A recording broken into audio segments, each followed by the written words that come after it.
Final series of Worlds play-ins is Unicorns of Love versus Splyce. Two names that are synonymous with European League of Legends. For the first time ever, Vizicachi is competing at Worlds, and he made a name for himself wearing the UOL jersey, playing 226 professional games, waving their flag. Alongside Chachi is one of Europe's most exciting junglers, Xerxes.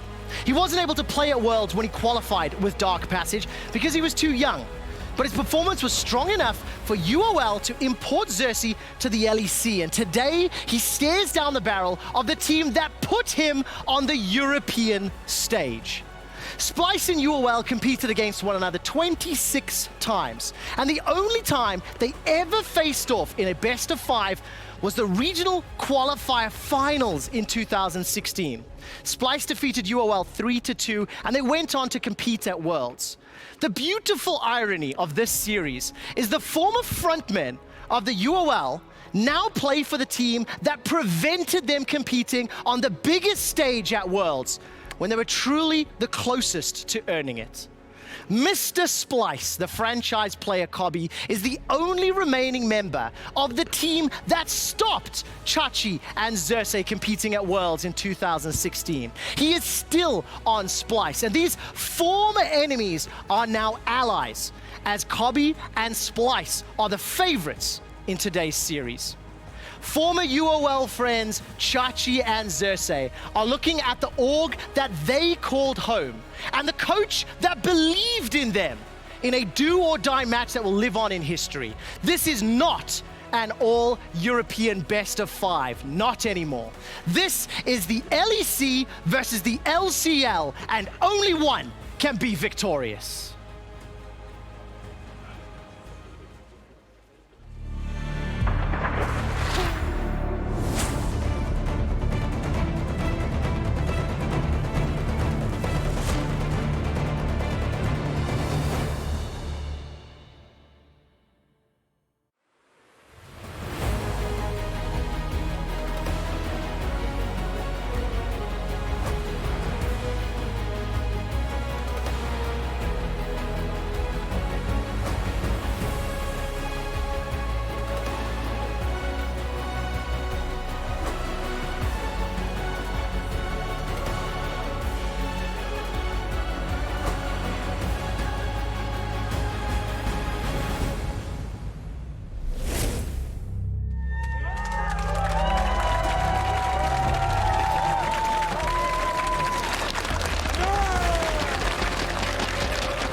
Welcome to Berlin, Germany for more Worlds 2019. I love that the fans are bringing pineapples to the Unicorns of Love series. Before we get to that though, we've arrived at the final day of play-ins and the last 2 group stage spots are up for grabs. Our first series has very big upset potential as Isurus Gaming look to send Latin America to groups for the first time at an international event. Hello everybody, I'm QuickShot, excited to get into today's action alongside Jat and Ejim. It's the last day of play-ins. Oh my goodness, it's been quite a ride so far.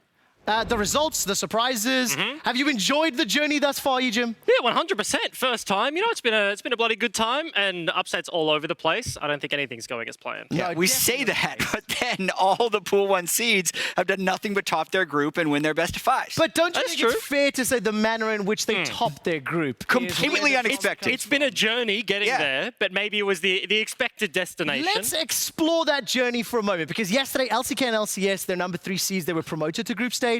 As Jat has already alluded to, it wasn't necessarily in the manner that was expected. Damwon lost a game. Very, very few people came into that and discussed it. They were surprised by the lane swap, and it was beautiful to watch. Yeah, and Damwon looked completely unprepared for this in almost every way possible, from the draft to the way they executed it, except then, in the way of unexpected bonkers games go, they did come back and actually end the game with a gold lead, but still lost to Loki. So one of the weirdest games I've ever seen. Yeah, weirdest game is certainly one of the ways to describe it. Damwon, super young team coming into best of 5s. bringing up a very dominant victory in the end, but it certainly didn't start that way. No, it definitely didn't. At the end of the day, the series normalized and went to sort of expectation to a degree. Yeah, it did. Let's turn on to Clutch, because I think Clutch surprised us yesterday. They were extremely dominant. Huni in particular had a very, very good performance. And I think when we turn our attention to the Clutch series, the manner in which Clutch won the games is what my biggest takeaway. Yeah, 100%. This is a team that came into the group stage, was struggling early, they were losing to one team, beating the other team, and it's like, oh, are these inconsistencies still going to be there when they hit best of 5? Well, absolutely not.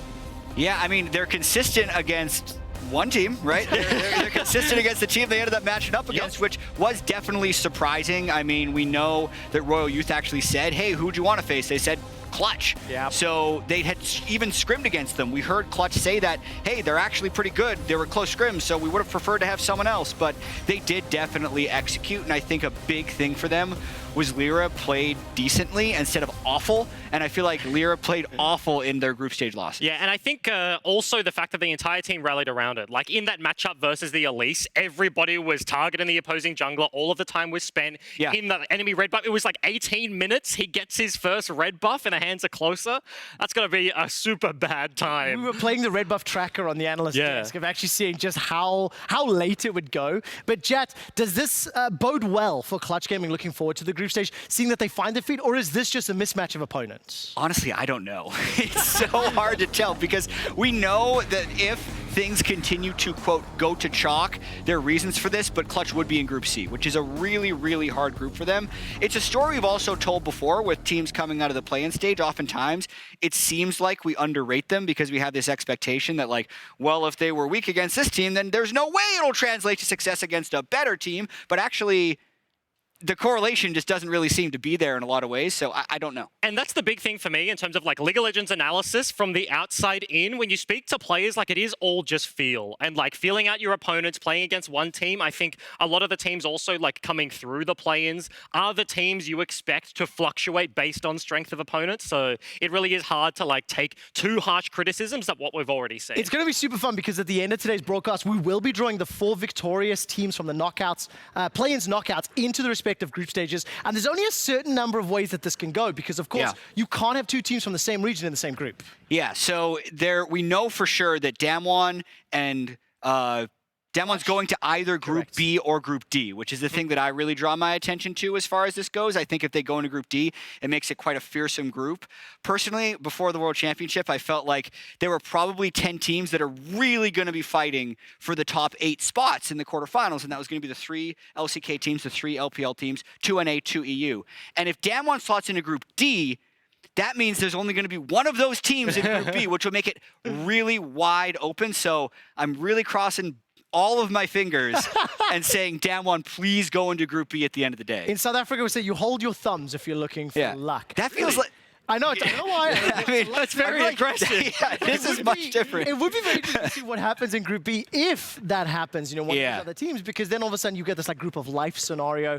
And there's a lot of theory crafting that we can do, but we need to find out who's going to win today before we draft teams into groups. And while the promotion to groups is definitely the reward that these players are looking for, we'd also like to award some well-deserved honors after yesterday's series. I'm going to start with Tilt Proof, which is Damwon's Nuguri, because he's won the award after activating the 0 and 2 power spike. Is that what Jatlis was saying on card? Oh, yeah. Alice was all about the Nagri being stronger after 0 and 2. And in a lot of ways, it's fine because he does die twice and then he has the most goal on the team. So while he might get our Tilt Proof award, I kind of want to give it to the rest of his team for not opening after he starts 0-2. I mean, I have some experience in NA solo queue. I don't know if EU solo queue is any better. I just haven't experienced it enough. But usually if your top laner starts Cull and dies twice, you're going to be a little angry. I can say with certainty that EU West is a very nice, happy, friendly place. And the thing with OS open is the classic like top laner 0-10. Okay, guys, let's open and wait for them to push and then just kill them so you come back in. Nobody actually opened. I love that. Tilt-proof Damwon. We may have to give it to the team instead of Nuguri. Let's turn our attention to the GG Heart Award. That goes to Clutch Gaming's Cody Sun.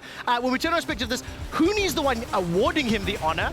because when you can guarantee and rely Cody Sun's late game performance, you can play whatever you want. Yeah, God, it must feel good having that backup policy, the 80 carry, deathless in this entire series. Yes, it was a 3-0, but the bottom lane, specifically Cody Sun, had a massive performance. You saw tweets, Reddit threads after the fact being like, this guy needs to be hyped up a bunch, and he's had performances at Worlds before, but nothing like this. And I think Vulcan and Cody really sealed the deal in Game 3 with the 2v2 kills they got multiple times in the lane.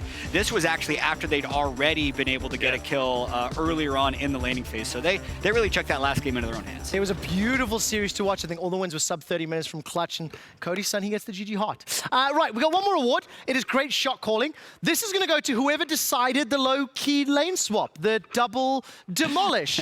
And the award has to be given to Ender. Not only did he predict it in an actual factual way, he then went on to rant about it, and a lot of what he said came true. At least half. Like, at least half of what he said. But really, I do feel like a lot of it does go to low-key for having the guts to pull out a lane swap on the world stage against Damwon and then make it work. So you could tell Damwon wasn't prepared for it. You could tell this was very well drilled from the low-key team. They had a lot of successful stuff happening. They gave Trist really more gold than I've ever seen that early in the game.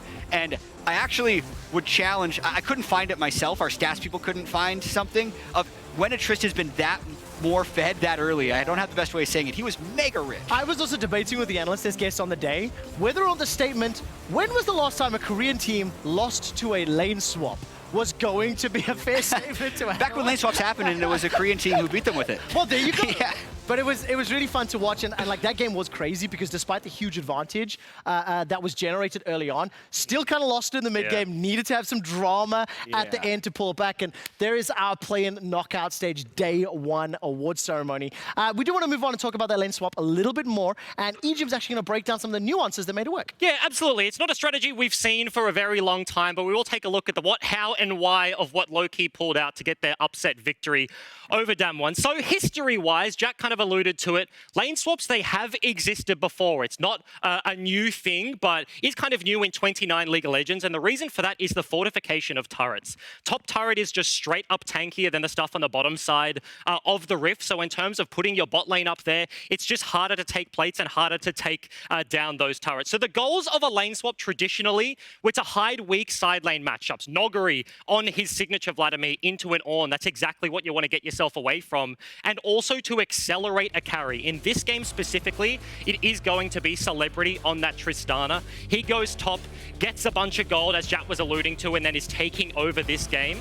And we'll take a look at actually how this one starts, right? Low-key, specifically on the blue side, have an easier access to this top side invade. They walk in, Canyon has to lose his red buff, he has to take a really long path down towards the bottom side of the map, and that does force the split. So top side of the map is going to belong to DNK, bottom side of the map is going to belong to Canyon down there, and this is where your life as a top laner traditionally got super annoying, super frustrating to play against, because you see the Gragas just going to walk up, clear some camps. Top lane TP's down to catch that wave, and they're just starting to pressure out the turrets. And these top laners now being denied gold, trying to catch as much XP as possible, is really the name of the game for them. And the last thing I will note is it isolates the mid matchup. New TF with the Triforce build, he's a little bit tankier, but he is exactly the kind of champion that just gets to sit in his lane, get to that level 6 mark, and that is exactly what you want to see. And so this is what happened early. The dive comes through, gets a little bit sketch, but let's fast forward. Let's look at where we ended up in the mid game. I mentioned the goals were to get towards Tristana having those items, and we'll take a look at exactly that. Celebrity had a monster performance here. You can see the difference at 10, difference at 15. I think it was like 8 minutes and 11 seconds where they push top, break that turret, or get it down to 1 plate, push bot, do exactly the same thing, and he's 2k over his opponent. And his opponent is a Garen. He's a Tristana whacking turrets the entire game. Garen is just doing nothing, and that's exactly where low-key wanted to be. The team fight items, they get the rapid fire, they get the IE, they get that spike of gold onto the crux of this composition, and then that looks good. And let's take a look at the compositions, right? We've talked about lane swaps just in terms of general stuff, but we've seen some champions here that we haven't seen in a long time. Ornn is the big one I want to point to first. He's not that good right now in terms of a blind pick top lane. Noguri getting Vladimir with Klepto is possibly his dream scenario, but because of the lane swap, he just becomes an econable top laner tank. He's hard to dive. He gets tons of value from XP, even though he's being starved of gold, in upgrading the Trinity Force, in upgrading the IE. And the IE, right, Tristana, she is the crux of this composition. We'll bring up the runes on your screen as well, because when you think of AD carries, turret pushing, there is the Jinx, but the Tristana is really the main one. The Satchel Charge, you just right-click, Demolish coming through, optimizing the build somewhat, and then you have the double Demolish there with Shen. He's an Aftershock support player. It's not something you don't expect to see him pick up, and it stacks even quicker when you're looking to push those turrets. And that's kind of just it. They push in the early game, did a big boon of gold on the Tristana, and yes, the game at the end kind of started getting away from them, but you have to look at it, right? Like every time the VCS has done well internationally, it has been through a unique strategy like this, and it resulted in Vietnam's first win over the LCK on an undefeated Damwon Gaming. Now, will we see more lane swaps as Worlds 2019 plays out? That's the question I posed both of you. We could. Yeah. We absolutely could. I think after seeing it work like that with that big of a mismatch, I think I would be surprised if we didn't see at least one. We have a lot of games going. We know there are going to be a lot of lopsided matchups, and if a team takes the time to drill it, I think it can absolutely work. And the one point I want to hit on is that the best teams in the world are no longer static. We have the IGs, we have the G2s, like everybody coming in and their previous successes have been off super dynamic gameplay. So I could see one of the world's best teams looking at this being like, hey, that's pretty cool. Because that game obviously didn't get finished out super cleanly, right? Yeah. All credit to Damwon for bouncing back, but at the end of the day, it was a victory that was picked up for the VCS reps. Let's turn our attention to today. The action gets going with HKA versus Isurus Gaming from the LLA, and that'll be followed by that best of 5 between the Unicorns of Love and Splyce. So a lot at stake. Let's talk a little bit about that Splyce versus UOL matchup, as we won't have as much time later in the day.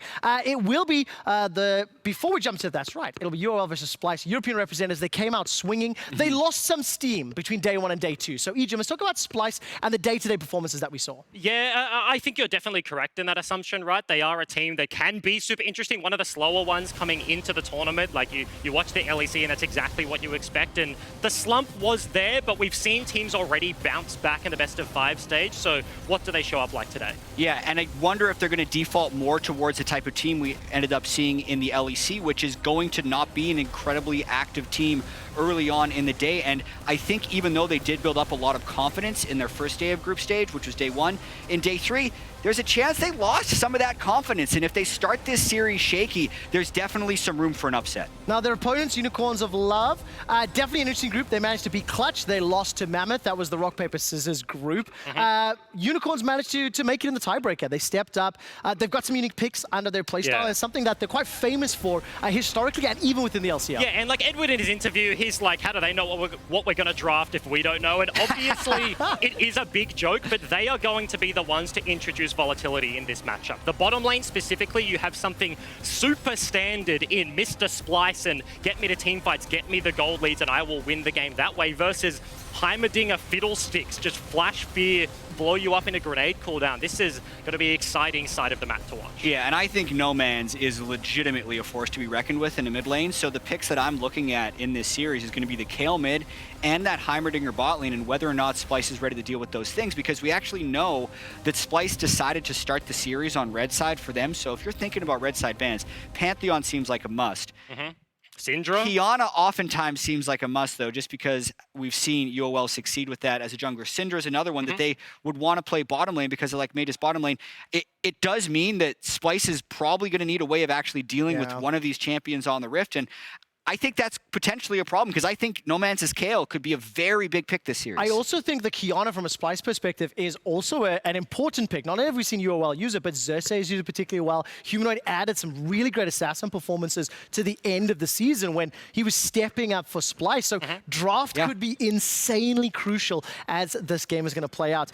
Egypt, we are looking a little bit forward into the day. So what are the other danger man? We saw a pineapple from the crowd from Nanasik, and we've not mentioned him yet. So what are expectations to his shoulders. Also, like, I love that. That's actually hilarious. insane. Like, he was got an Getting a actual pineapple full into pineapple. into the venue. He's holding it above his head. I just imagine them going through security, going like, this is important. This is for hit the player. it with a metal detector, and it's like, no, it's just fruit, man. It's But more fine. seriously, about his play in particular and what he could do to disrupt Splyce. Yeah, I think him and Xerxes are much like the opposite junglers, right? Like he's super proactive in the early game, like coming out swinging. He often goes for risky invades. It's not a surprise to see him against priority. Just look for like a cheeky steal away and stuff like that. So for UOL coming into this one, like he's going to be the big man to watch. Yeah, and I'm looking towards the bottom lane because I think that's where Splyce ends up winning a lot of their games. Kabe has been such a big late game carry, and the question will be whether or not Unicorns tries to play that straight up, because we've already seen the Heimerdinger, we know the Syndra exists.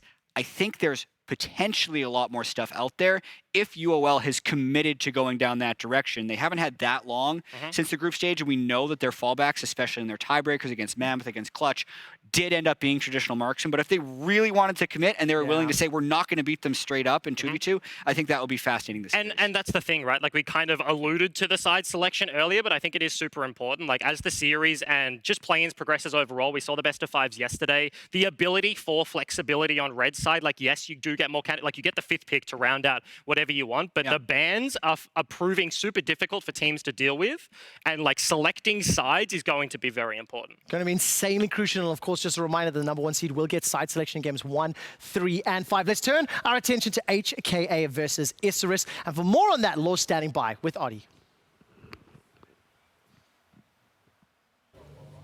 Thanks, guys. Laure here, and joining me right now is Odi for Isurus Gaming. How are you doing, and how did the scrims go lately? I'm doing fine. I think the scrims are going good, and we have a lot to show in this game. Let's talk about the confrontation, because Nuki got picks.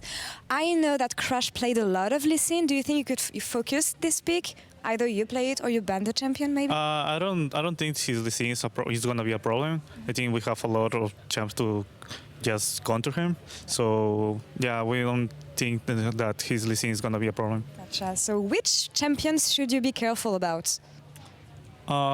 Maybe Kiana is probably a pick that they can first pick, but we have a lot of confidence that we can play against them. So we just gonna be sure that they don't snowball. All right. Well, if they do pick, right? All right. Looking at game time, I saw that you average 43 minutes game time when HKA averages 33 minutes. So tell me about your game plan to the mid game and late game, because it takes you guys a long time to close out games. I mean, that game against Japan, it was kind of messy because we didn't want to risk a 50-50 Baron. So we're just going to go all for it, win or die. So yeah, I think the game is not going to prolong so long as that game. All right, so tell me your expectations for the series. You win, of course, but... I think we're going to win. It's going to be a close match, I think, the first 2 games. But if we want to, it's going to be 3-0 or at least 3-1. All right. Well, I wish you good luck on that. Thank you very much, Odi, for the interview. Now back to you guys. Thank you very much, Lauren. Welcome to the analyst desk. I would like to welcome Teal Wolf for joining us on stage. Thank you very much for coming to help us out for this game. Appreciate it, man. What do you think of the confidence there, saying we're going to win 3-0, maybe 3-1? Or 3-1, yeah. I think it's good to have confidence. I think it's really important, especially in play-ins. Usually the confidence in how a team feels is what brings you in and brings you in with your A game and allows you to win. So it's good to be confident. I don't think it'll be a 3-0, but I do think it will be a 3-1, 3-2. Yeah, I'm somewhat in agreement with it's going to be a long set and a long best of 5, not just long games. But I think it is interesting that the interview is also with Odi. Coming from the first day performance, he's literally tweeting I solo lost us this game, it's been a disaster. And then the bounce back to the no, it's a 3-0. They're chilling, it's fine. It'll be very chill. Let's talk a little bit about Odi and sort of expectations for his performance today. One of the reasons we have Teal Wolf joining us, of course, one of the first, if not the first exports out of Latin America, if I recall correctly. I think you have that title. But let's talk a little bit about what you're expecting from Odi and what you've seen from his group stage play and what you'd like to see today. So I think he's always been a really good jungler. Individually, he's probably one of the best junglers I've ever seen. He always has issues translating that into a team game. So I'm kind of curious to see if he's going to be playing the game where he actively looks to make ganks, makes plays, or if he's going to look to just shadow and follow his teammates and follow like a team plan. I think it would be better for them if they do that and they avoid skirmishing versus a team like HKA. So it depends on that, really. Let's talk about HK a little bit, because as far as Isurus are concerned, HK was probably the best draw that Isurus could have hoped for. When you look at the opponents in the group. So what are the chances? And then, as T-Wolf has already alluded to, in terms of the strengths and weaknesses of the respective teams. Yeah, I think they are fairly similar. Like Law was alluding to with the question, like they do go to long games in both of them. These are both the teams that have now played Quinn top as well, like, kind of funnily enough. But at the end of the day, like transition is the big word, right? Whatever happens in the early game, I think there is going to be like a key focus on what happens around Baron. Like how many Barons does it take you to close out a game? What happens in the mid game? You mentioned specifically like Isurus might not want to play early game skirmishing style versus HKA. I could agree with that. Just slow it down a bit. But from the other side, like introducing volatility for a lineup like HKA, look at the top side of the map. Like 3Z, this guy is like one of like the shies of the world, right? Maybe not to the same caliber, but the same style of gameplay of like the knife's edge, just like forcing things, whether they are super risky, and going towards that to build leads could be it.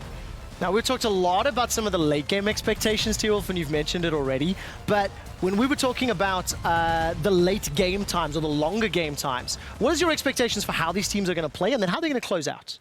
So I think the way the games are going to be closed is usually probably a fight at a neutral objective, whether it be the second Ancestral Drake or the second Nash. But I think it's really important that these teams come in with the mindset that's needed to play a long game.